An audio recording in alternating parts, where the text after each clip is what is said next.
একজন ব্যক্তি বিল্ডিং উঠাবার জন্য চাঁদা দিতে হবে না, মাল ক্যারি করার জন্য কাউকে চাঁদা দিতে হবে না,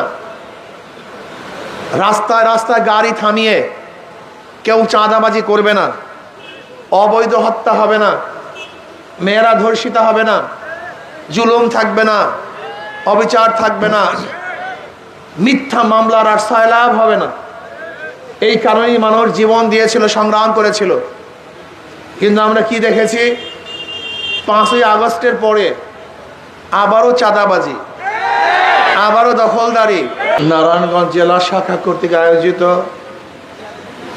আজকে এই ছাত্র সম্মেলনের সম্মানিত সভাপতি, এদেশের শ্রেষ্ঠ সন্তান, শ্রদ্ধাভাজন ওলামায়ে কেরাম, সর্বস্তরের ছাত্র ভাইয়েরা আমার, ইসলামী ছাত্র আন্দোলন সাহাবাদের অনুসরণ,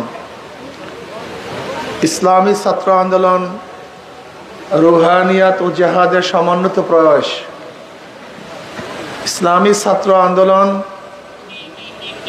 নিজে গড়ার ভিত্তিতে সমাজকে করতে চায়। ইসলামী ছাত্র আন্দোলন বাংলাদেশ বিশ্বাস করে শুধু দেশ, দল, নেতা পরিবর্তনের মাধ্যমে শান্তি আসতে পারে না, বৈষম্য দূর হতে পারে না। ব্রিটিশরা বৈষম্য করার কারণে ব্রিটিশদের বিরুদ্ধে আমরা আন্দোলন করেছিলাম, ভেবেছিলাম বৈষম্য দূর হবে, ব্রিটিশ এদেশ থেকে ভাগলেই মানুষ শান্তি পাবে, মুক্তি পাবে। কিন্তু আমরা কি দেখলাম? ব্রিটিশ হটার পরেও সংখ্যাগরিষ্ঠ ভারতের লোকগুলি মুসলমানদের সাথে বৈষম্য করছে। আবার মুসলমানরা বৈষম্য দূর করার জন্য আলাদা ভূখণ্ডের জন্য আন্দোলন করেছে, সংগ্রাম করেছে। 47-এ আমরা পাকিস্তান নামে একটা দেশ করেছিলাম বৈষম্য দূর করার জন্য, ভেবেছিলাম এখন আর বৈষম্য থাকবে না। কিন্তু আমরা কি দেখলাম? পশ্চিম পাকিস্তানের লোকগুলি পূর্ব পাকিস্তানের সাথে বৈষম্য করছে। আবারও চিন্তা করলাম, পশ্চিম পাকিস্তান থেকে যদি ভাগ হয়ে যায় তাহলে বৈষম্য দূর হবে। কিন্তু 71-এর পর থেকে 2024 পর্যন্ত যারাই ক্ষমতায় ছিল এরা বৈষম্য দূর করতে পারে নাই। আবার 2024-এ বৈষম্য দূর করার জন্য বৈষম্য বিরোধী আন্দোলন শুরু হয়েছে। ছাত্ররা সূচনা করেছিল, যেখানে জনতারা অংশগ্রহণ করেছে। আমরা সশরীরে এই বিপ্লবে অংশগ্রহণ করেছি। শুধু তাই নয়, ইসলামী আন্দোলন বাংলাদেশ 5ই জুলাই 2024 প্রথম বৈষম্য বিরোধী আন্দোলনের সাথে সংহতি ঘোষণা করেছে। 5ই জুলাই এরপরের থেকে অগণিত মিছিল, মিটিং, বক্তৃতা আমরা করেছি। গত 4 আগস্ট শাহবাগে বিকালে বক্তৃতা করেছিলাম। আগামী 5 তারিখ জনগণের গণভবন জনগণ দখল করবে, এই বক্তৃতা করেছিলাম 4 তারিখ বিকালে। লক্ষ লক্ষ মানুষ 5 তারিখ গণভবন দখল করবে।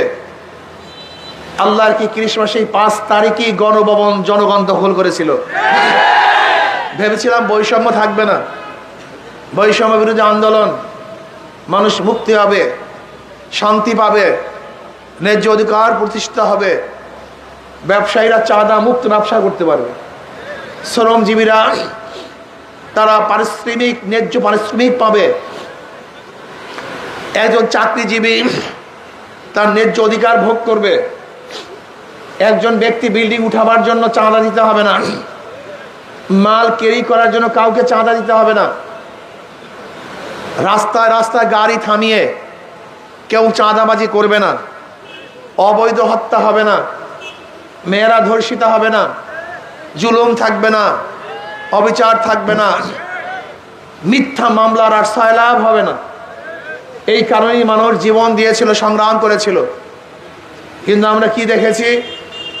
5ই আগস্টের পরে আবারও চাঁদাবাজি, আবারও দখলদারি, আবারও জুলুম, আবারও অত্যাচার, আবারও অবিচার, আবারও মিথ্যা মামলার পাহাড়। আপনি গিয়ে দেখুন থানাগুলিতে এত মিথ্যা মামলা যা চিন্তাও করা যায় না। এমনকি আপনারা জানেন হাইকোর্টের জাস্টিস যখন বিচাররত অবস্থায় ছিলেন, ইজলাসে ছিলেন, তার বিরুদ্ধেও খুনের মামলা হয়েছে। যখন তিনি ইজলাসে বিচার করতেছিলেন সেই সময়কে দেখিয়ে তার বিরুদ্ধে মিথ্যা মামলা হয়েছে।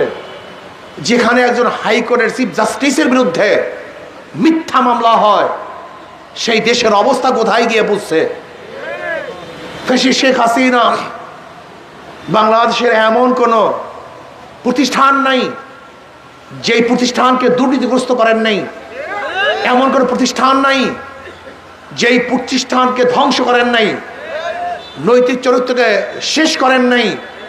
এমনকি আপনারা দেখেছেন সরকার পরিবর্তনের পরে বাইতুল মুকাররমের ইমাম সাহেব পর্যন্ত পরিবর্তন হয়ে গেছে। সরকার পরিবর্তন হওয়ার পরে সুপ্রিম কোর্টের জাস্টিস, হাইকোর্টের বিচারকটা পর্যন্ত পরিবর্তন হয়ে গেছে। শেখ হাসিনা এমন কোনো জায়গা নাই যেখানে দুর্নীতি করেন নাই। শেখ হাসিনা পরিবর্তনের পরে পুরো সংসদ পালিয়ে গেছে। তিনি পরিবর্তন হওয়ার পরে উপজেলার চেয়ারম্যানরা নাই, ইউনিয়নের চেয়ারম্যানরা নাই, মেম্বাররা নাই, একজন সভাপতি সেক্রেটারি ওয়ার্ডের সেও পালাতে বাধ্য হয়েছে। আপনি বুঝেন দুর্নীতি কোন পর্যায়ে বুঝছেন? আমি এখন দেখছি শেখ হাসিনার দল আওয়ামী লীগ যেভাবে দুর্নীতি করেছে, সন্ত্রাস করেছে, ঠিক সেই পথে আর এক দলও হাঁটতেছে, হুবাহু একই পথে।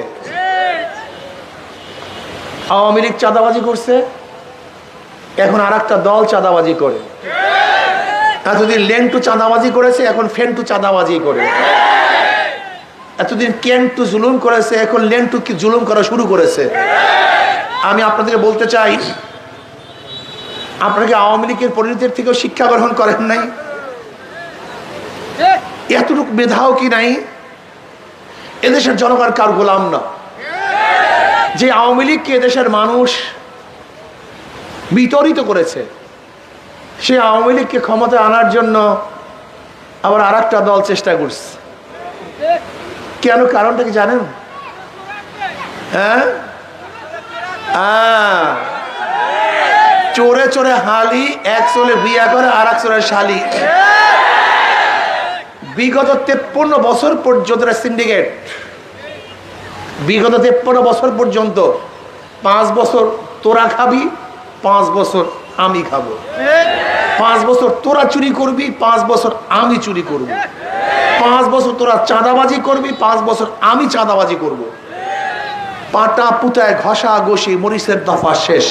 জনগণ মরে মরুক, জনগণ গোল্লায় যায় যাক, তুই আমি ঠিক থাকবি ঠিক। আচ্ছা বলেন তো, বিএনপি আওয়ামী লীগকে নির্বাচনে আনতে চায় কেন?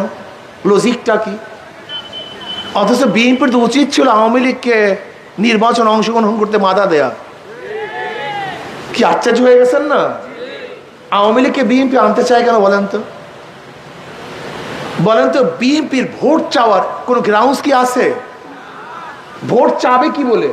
বিএনপির তো ভোট চাওয়ার একমাত্র গ্রাউন্ডস কি ছিল? আওয়ামী লীগ ঠেকাও। কি নির্বাচনের সময় বিএনপি কি বলে ভোট চাইতো? আমি এই উন্নয়ন করছি, ওই উন্নয়ন করছি, এই উন্নয়ন করছি, সেইটা করছি, সেইটা করছি। এরকম কোনো বক্তব্য কি বিএনপির থাকে? বিএনপির কি বক্তব্য ছিল? আরে ভাই টুপি পড়তে পারবে না, দাঁড়িয়ে রাখতে পারবে না, মাদ্রাসা বন্ধ হয়ে যাবে, আওয়ামী লীগ ক্ষমতার মসজিদ বন্ধ হয়ে যাবে, আজান বন্ধ হয়ে যাবে, আওয়ামী লীগকে ঠেকাও, ঠেকাও আওয়ামী লীগ। এইটা ছিল তাদের ভোটের একমাত্র মাধ্যম। ভোট চাওয়ার একমাত্র মাধ্যম কি ছিল? আওয়ামী লীগ ঠেকাও। যদি এখন আওয়ামী লীগ না থাকে তাহলে কাকে ঠেকাবে? বিএনপি নিজেই তো ঠেকে যাবে, মানুষ তো বিএনপিকে ঠেকাইয়া দেবে। বুঝতে পারি নেই, এদের মাথা খারাপ হয়ে গেছে। যদি আওয়ামী লীগ নির্বাচনে অংশগ্রহণ না করাতে বিএনপিকে ভোট দেবে কেন মানুষ? আমাকে যুক্তি দেন। এর জন্য বিএনপি চায় যে আওয়ামী লীগ আসুক, ঠেকায় আমরা ভোট গ্রহণ করব। আপনি ভুল করতেছেন। এবার জনগণ মুদ্রার এপিটু দেখছে, ওপিটু দেখছে। এবার আওয়ামী লীগকে ঠেকাবার জন্য আপনাকে ভোট দেবে না, বরং দুটোটাকে ঠেকাই ইসলামের পক্ষে ভোট দেবে। হাত পাখায় ভোট দেবে মানুষ। মানুষ মুক্তি চায়, শান্তি চায়, আর রক্ত দিতে চায় না, আর জীবনকে বিসর্জন করতে চায় না, আর আন্দোলন করতে চায় না। কত আন্দোলন করবে, কত সংগ্রাম করবে, কত রক্ত দিবে, কত মায়ের কোল খালি করবে, কত আমার বোনকে বিধবা করবে, কত বাচ্চাদের এতিম করবে। মানুষ আর চায় না আন্দোলন করতে। মানুষের শান্তি, মুক্তি, এবং শান্তি একমাত্র ইসলামের মধ্যেই আছে। অন্য কোনো আদর্শের মধ্যে শান্তি নেই, মুক্তি নেই।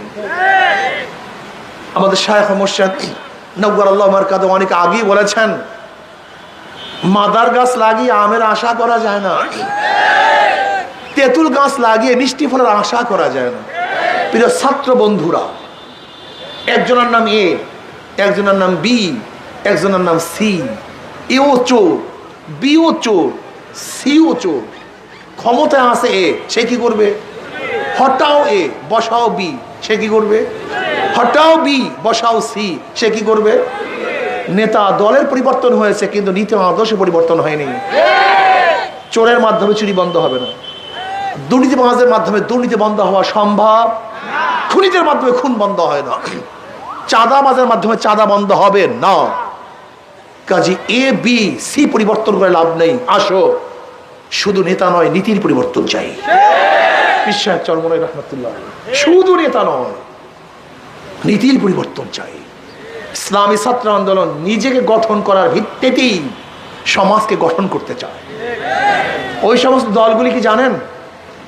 ওই সমস্ত দলগুলিতে একজন ফেরেশতাও ঢুকলে সে ডাকাত হয়ে বের হবে, আজাজিল হয়ে বের হবে। ইসলামী আন্দোলন, ইসলামী ছাত্র আন্দোলনে কেউ ঢুকলে, আজাজিল ঢুকলেও ফেরেশতা হয়ে বের হবে। এটা নিয়ম। ওই মেশিন এমন মেশিন যেখান থেকে চোর, গুন্ডা, বদমাশ, খুনি সাপ্লাই দেয়। আর এই মেশিন এত ভালো মেশিন, পচা গান্দা ঢুকালো সেখান থেকে পরিষ্কার করে সাপ্লাই দেওয়া হয়। বিশ্বাস হয় না? আপনারা দেখেছেন আবরারকে কে হত্যা করেছিল? তারা কারা? বুয়েটের ছাত্র, সর্বোচ্চ মেধাবী। এই ছাত্রগুলি ভালো রেজাল্ট করেই তো বুয়েটে ভর্তি হয়েছিল, কিন্তু তারা খুনি হলো কেন? কারণটা কি? ওই দল তাকে খুনি বানিয়েছে। জাহাঙ্গীর ইউনিভার্সিটিতে 100 ধর্ষণ করার পরে সেঞ্চুরি পালন করেছে। যারা জাহাঙ্গীর ইউনিভার্সিটি ভর্তি হয়েছিল মেধা ভালো, কিন্তু দলে দেওয়ার কারণে তারা ধর্ষক হয়েছে। আপনি দেখেছেন ফরিদপুরের এক ছাত্রলীগের সভাপতি 2000 টাকা বিদেশে পাচার করেছে। 2000 কোটি টাকা, 2000 কোটি টাকা বিদেশে পাচার করেছে। ও ছিঁড়ে তো ভালো ছাত্র, লেকিন ওই দলে ঢোকার কারণে বড় চোর হয়েছে, পাচারকারী হয়েছে।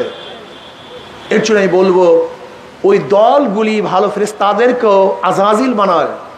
আর ইসলামী ছাত্র আন্দোলন হাজারো গাঁজাখোর, মদখোর, অবৈধ চরিত্রের ভালো খারাপ ছাত্রগুলিদেরকে আজকে ফেরেশতা তুল্য বানিয়ে ফেলাইতেছে। তাদের চরিত্র আদর্শ এত সুন্দর যা চিন্তাও করা যায় না। ব্যবসা করো, আতরের ব্যবসা করো, লাভ না হইলেও ঘেরান খাও। কি কথা ঠিক না? আর যদি কয়লার ব্যবসা করো, লাভ না হইলে ময়লা খাও। দল করে ইসলামী ছাত্র আন্দোলন করো।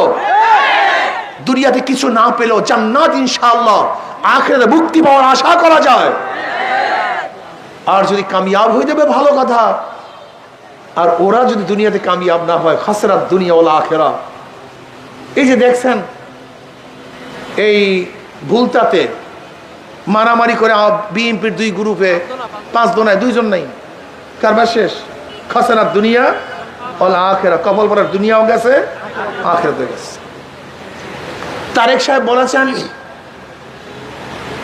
চাঁদাবাজ কোন বিএনপি থাকলে তাদেরকে ধরিয়ে পুলিশের কাছে দেন। আমি তারেক সাহেবকে বলবো, কয়লার কোন অংশ পরিষ্কার করতে চান আপনি? কথা বলেন না কেন? কয়লার কোন অংশ পরিষ্কার করতে চান? আপনি কয়লাকে যতই পরিষ্কার করতে চাবেন, সব জায়গা থেকে কালোই বের হবে। কথা ঠিক না? আপনি দলের খাকে পরিষ্কার করতে চান, যাকে ধরবে সেই তো কালো, সেই তো চাঁদাবাজ। দল তো চাঁদাবাজ সৃষ্টি করে। আওয়ামী লীগ, বিএনপি যারা বিগত দিনে ক্ষমতায় ছিল, ইসলামের মাহিরে, এরা দেশটাকে দুর্নীতিতে 5 বার চ্যাম্পিয়ন করছে, 5 বার। এই খালেদা জিয়ার আমলেও দেশ কয়বার? 5 বার ছিল দুর্নীতিতে চ্যাম্পিয়ন, 5 বার। ইসলামের বাহিরে যতই চেষ্টা করেন দুর্নীতি বন্ধ হবে না। এরকম ছাত্রদেরকে আজকের থেকে শপথ গ্রহণ করতে হবে।